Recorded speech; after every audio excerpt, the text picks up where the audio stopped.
What's up, Panda dudes? Peter Von Panda here. Hey, I bought myself this DBPOWER action camera, and I'll tell you what, man. You may have noticed that I don't have a lot of action footage on my channel because I don't own anything like a GoPro, and that's because I didn't spend $300 or $400 on an action camera. But I've always kind of wanted one, so I found this one, and it was a way cheaper. So I thought I'd try it out. And in fact, we'll give it a try this weekend and see how good the footage really is. You know, I would love to capture action shots and save those moments for posterity, but I think the marketplace is getting a little more crowded too, so I think it's good for us consumers because it seems like the price point should be coming down on this kind of stuff. Let's take a look and see what we have here in this unboxing. Holy smokes.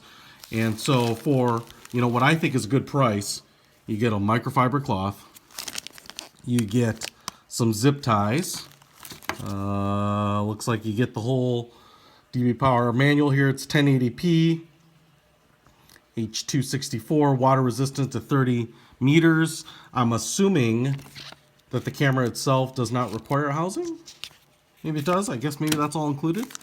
It looks like you have a metal tether here and some double-sided tape. We have a clip for a mount. It looks like we're gonna have lots of stuff here.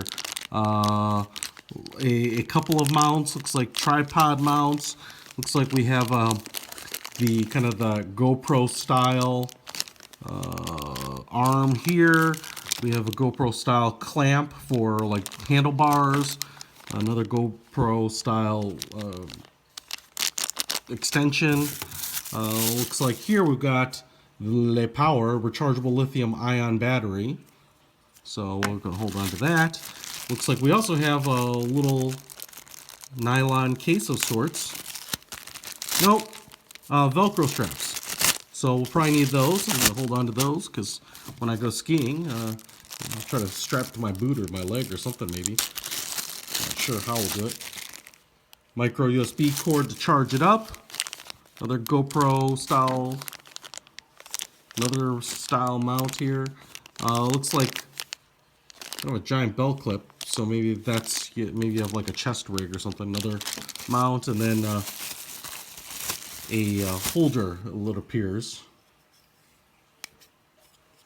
So looks like maybe the rest of the goodies are in this box. Fool around with preserving the boxes too much. All right. Oh, well, that's it. This is the this is where the DBPOWER bad boy is, right there. So here it is in all its glory, and right off the bat, I'm kind of impressed because it actually seems like a pretty decent little rig. Looks like it has a polycarbonate clear case and hinged on the bottom. Looks like the screen's on the back. To open it up, I'm assuming I lift this up. Do I have to slide it first? Maybe I'll open this up first. Since I've never had one, I apologize that you're going to have to suffer through it. So you slide that open, then that releases this. Looks like you've got a nice silicone gasket around the back here. Then we've got the recording unit itself, which probably needs to be charged up. And black plastic around the edges here. It's like a little bit rubberized or something. It doesn't, you know, feels like rubber, but like harder than rubber. You can hear it as I'm tapping it. A compartment here for, oh, looks like there's a battery already installed, so you could charge up both of the batteries. That's kind of cool. So it comes with an extra battery or spare battery. Don't know how long it lasts on one charge. Got a nice, looks like the lens is protected there. Pretty big lens, protrudes slightly. It's a Wi-Fi model, EX5000. Power button right there. Ooh, and there it's powered up. Got all our stuff. Looks like it's on 1080p, 30 frames per second, and only half charged. Microphone, date stamp, all those goodies. If I were to hit this, please insert card. So it looks like we've got a volume button there, but it looks like we've got to find an SD card that goes right in there. Micro SD So I'll throw one of those in there. And then you just put it back in this bad boy. Just like that. And the cool thing is, slide that over. Kind of double hinges down.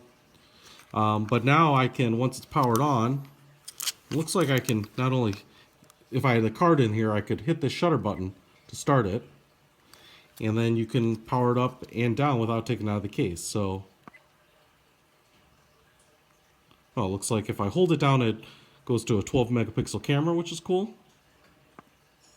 And then if I just keep holding it down, it looks like it powers off. So, it looks like it comes nicely protected. I'm impressed. I'm impressed with this thing so far. Now, the real key is what kind of video does it shoot? And we will find that out pretty soon, and I will add some footage. The action camera is pretty cool. It took me a little while to figure out how to mount it while I was skiing.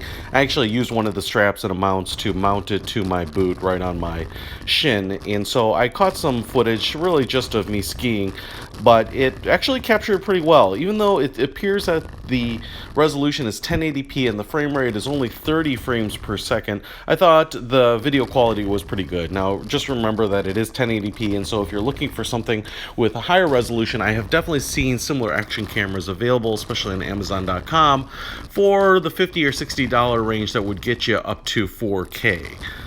The other thing that I will mention about it is that I bought a 16 gig, micro SD card to use for storage on it, and what I found is that at the full 1080p resolution, it uses about a gig per 10 minutes. So for 16 gigs, you're going to get about 160 minutes in total record time. Talking about record time, what I also noticed is that once you power it on and then hit the shutter button to start recording, it always seems to record about 45 minutes before it automatically shuts off. So I wasn't sure if that was an auto power off feature or if just the file size gets maxed out at about 4 gigs, which is about where the file would cut off in both time and size. But it's just something to remember, especially if you're going to end up wearing it for an hour or more and you think it's continuing to record. Just remember, at 45 minutes or so, you want to double check it and start it again. It wasn't a problem to hit the shutter button again and start a new recording, and it certainly would capture that until the battery would run out, but I never had a problem with that either day. So for about between 1 to 2 hours, I never had an issue with the battery being dead, but the battery was pretty low obviously by the end of the day. In terms of mounting, one of the things that I might recommend is that it obviously did come with a number of different adapters in the box, which you saw, but I might suggest getting one of the chest rigs, particularly because it didn't seem like I had a lot in terms of my outing of places and options to mount it on. I think the chest rig is pretty nice because whether you're hiking, whether you're shooting something on a kayak, whether you're out boating or skiing like this, I think it gives you a good perspective. You'll also might be able to notice that there is a microphone on the camera, and it absolutely does record, but because where I mounted it, it's kind of gives you a lot of choppy and kind of static sound, but that's because it's really attached to a plastic boot, which was only just a few inches above hard snow and ice, and so you're getting pretty much only the sound of the ski and the snow. If that was up on a chest rig or up on even on helmet cam, it might give you some better recordings of the audio in terms of talking or catching nature sounds and things like that. Of course, it was always in the waterproof housing as well. If it's not in the housing, those recording and the sound capture might be just a little bit better as well. Getting those videos off of the camera was no problem. Just plugging it in with the micro USB cord that it came with worked fine for transferring them off. They were all in an MOV file format, so pretty easy to use.